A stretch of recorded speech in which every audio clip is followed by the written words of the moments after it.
I, 29F, and my husband Christian, 31M, have been married for 4 years now. Our relationship started 6 years ago when we met at a mutual friend's party. The connection was instant, and within a few months of dating, we knew we were meant to be together. Christian proposed after a year of dating, and we had a small, intimate wedding with close family and friends. From the beginning, my relationship with my mother-in-law Victoria, 58F, was strained. Coming from a middle-class background, I didn't fit into her ideal image of who her son should marry. Victoria comes from old money and never lets anyone forget it. When Christian first introduced me to his family, Victoria's disapproval was evident in her tight-lipped smile and cold demeanor. During our dating period, Victoria constantly tried to set Christian up with daughters of her wealthy friends. She would invite these women to family dinners without warning us and create awkward situations. Christian always handled these situations well, making it clear that he was committed to me, but Victoria never stopped trying. I had always dreamed of having a big family since childhood. My own family wasn't very large, just my parents and me. I wanted my children to have siblings to grow up with. Christian shared this dream, and we started trying for a baby soon after marriage. Our first pregnancy happened 2 years ago. We were overjoyed and started planning everything. Victoria's reaction was lukewarm at best. She made comments about how the baby would probably look more like my side of the family, saying it with such disdain that her meaning was clear. I lost that baby at 10 weeks. While my parents and Christian supported me through the grief, Victoria said maybe it was for the best as we were too young to be parents. A year later, I got pregnant again.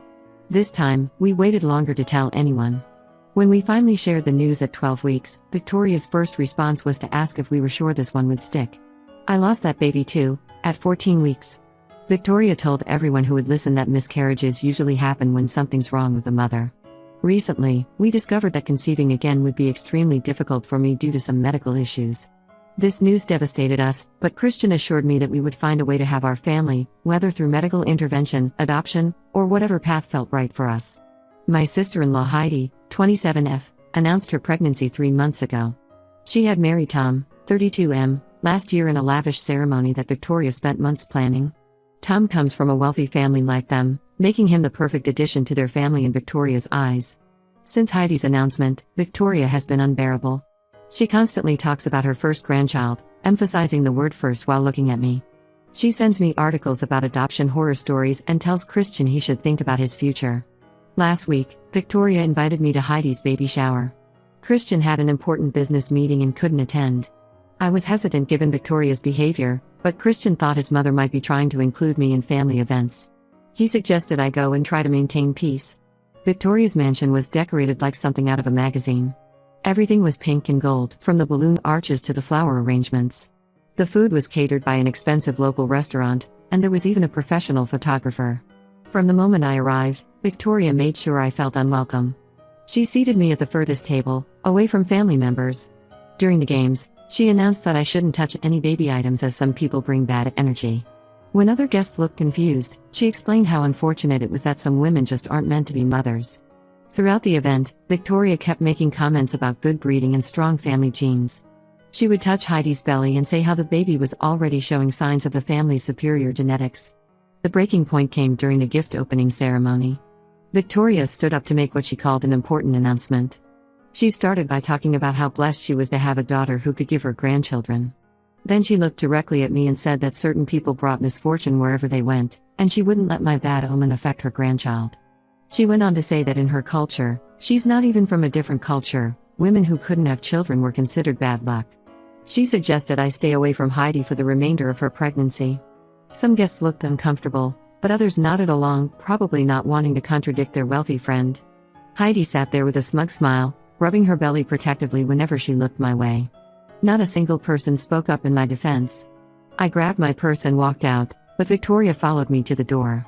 She said Christian deserved someone who could give him children and that I should do the right thing and divorce him before I ruined his life completely. When Christian came home that night, I told him everything. He was furious in a way I'd never seen before. He immediately called Victoria on speakerphone. She tried to defend herself, saying she was protecting her family from bad luck. When Christian asked what she meant, she said that ever since I joined their family, things had gone wrong. She claimed my inability to carry a child was a sign that I wasn't meant to be part of their family. Christian told her she was dead to him and hung up. He then called Heidi, asking why she allowed this to happen. Heidi said she agreed with their mother. She said she didn't want me around her baby because she didn't want her child catching my bad luck. It's been a week since the baby shower.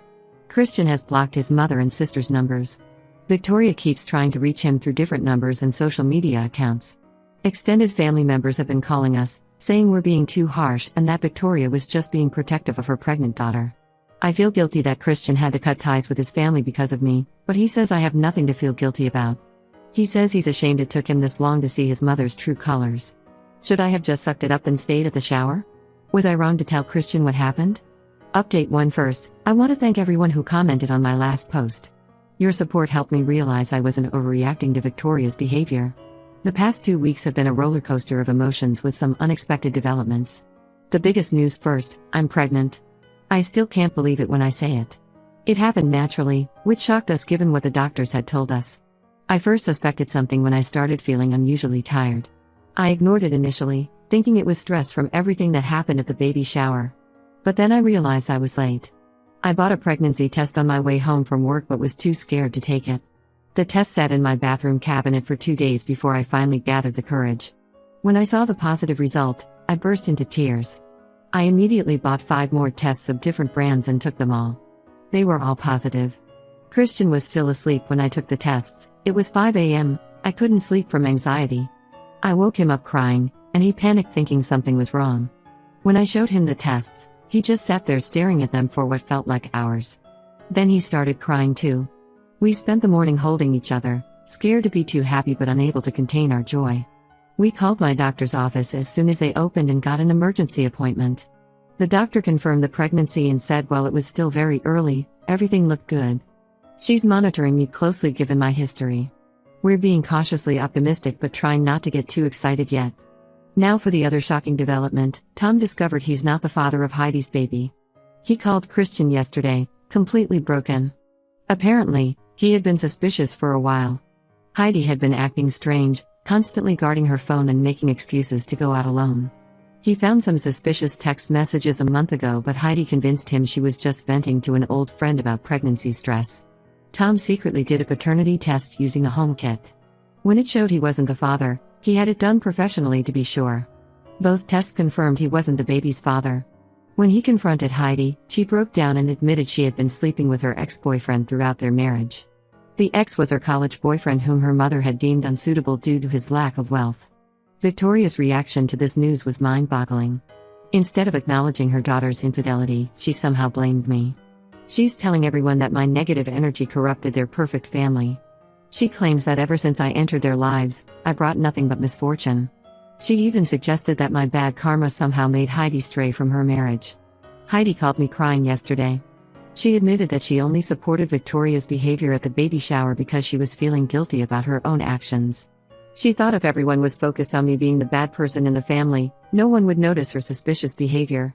She begged me to talk to Tom, to tell him people make mistakes and deserve second chances. I told her she lost the right to ask me for favors when she participated in my public humiliation. The ex-boyfriend wants nothing to do with Heidi or the baby. He's apparently engaged to someone else and has blocked Heidi's number. Tom has already filed for divorce and moved out of their house. Victoria is in damage control mode, trying to salvage her family's reputation in their social circle. She's spreading rumors that Tom must have tampered with the test results because he wanted out of the marriage. We haven't told anyone about my pregnancy yet. Given my history and everything that's happening, we want to wait until we're past the first trimester. Christian says he doesn't want his mother's negative energy anywhere near us during this precious time. We found a beautiful house in a neighborhood closer to my parents'. It's about an hour away from our current place, which means we'll be far from Victoria's daily drama. The house has a lovely backyard and enough bedrooms for the family we hope to have. We move in next month. Tom reached out to me separately to apologize. He said he had noticed things weren't right with Heidi for months but was in denial. He also said he felt guilty for not speaking up at the baby shower but was too preoccupied with his own suspicions about Heidi. We told him he's welcome to stay in touch if he wants to. The extended family has finally stopped calling us about reconciling with Victoria. I guess Heidi's scandal has given them something else to focus on. Christian says he feels lighter after cutting contact with his toxic family.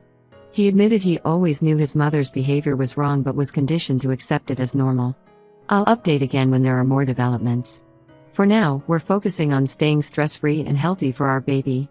My parents are thrilled about the pregnancy but understanding of our desire to keep it quiet for now. It feels good to be surrounded by people who genuinely care about us. Update 2: A lot has happened since my last update.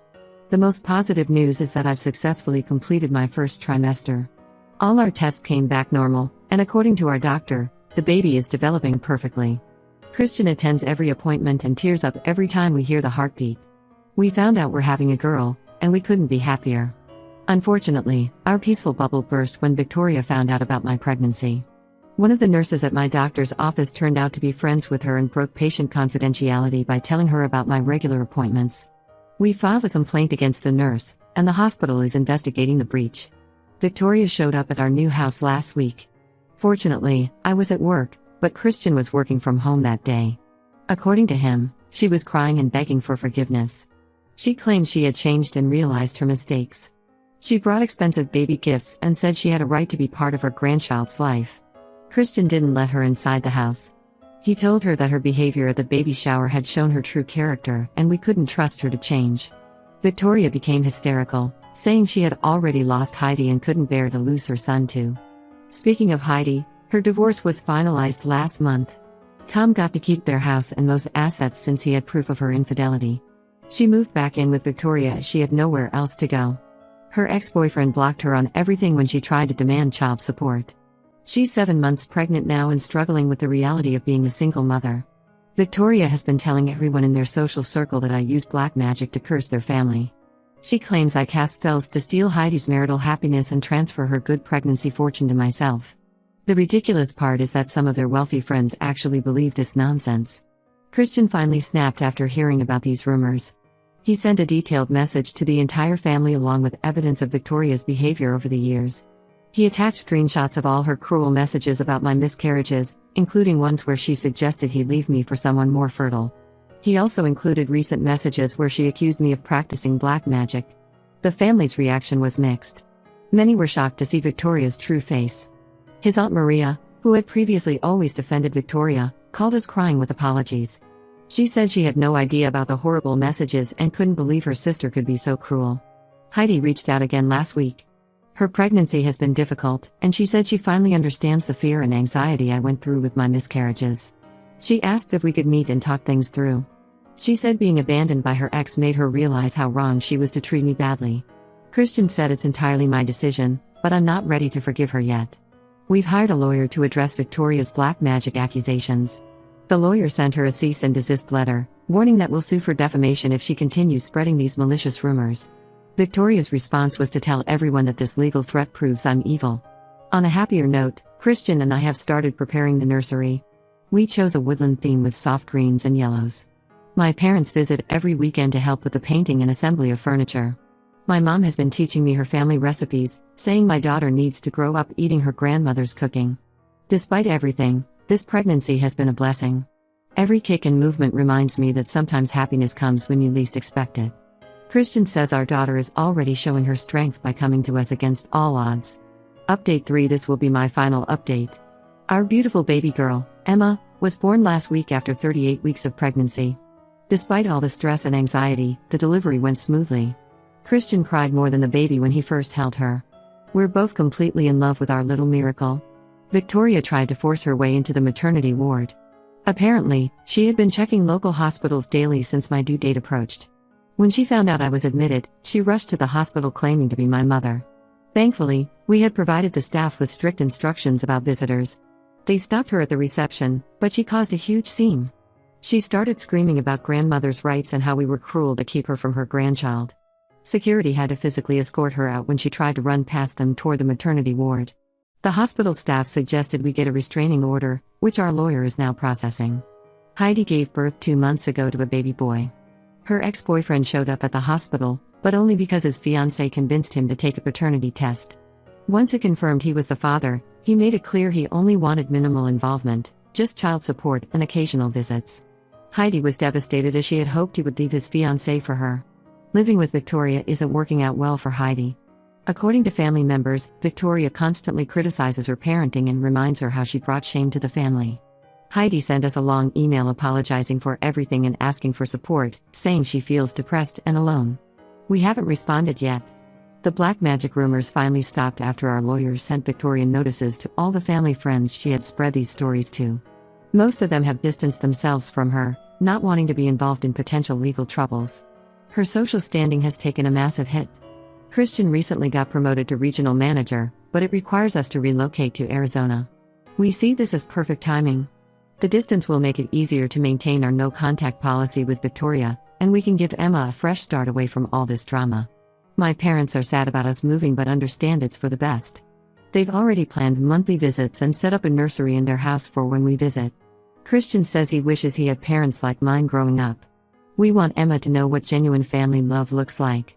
Victoria still creates new social media accounts to message us about Emma.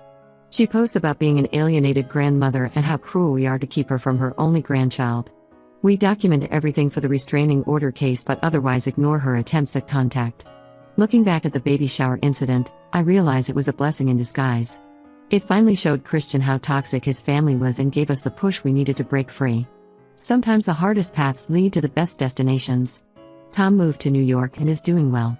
He sends Christian occasional messages and seems happier away from all the drama. He started dating again and says he's grateful he found out about Heidi's true nature before they had children together. Our focus now is giving Emma the loving, drama-free childhood she deserves. We've learned that family isn't about sharing DNA, it's about sharing love, respect, and support. Emma might not have her paternal grandmother in her life, but she has plenty of people who genuinely love her. This journey has taught us that sometimes cutting toxic people out of your life is the best gift you can give yourself and your children. We're finally at peace with our decisions and looking forward to our new life in Arizona.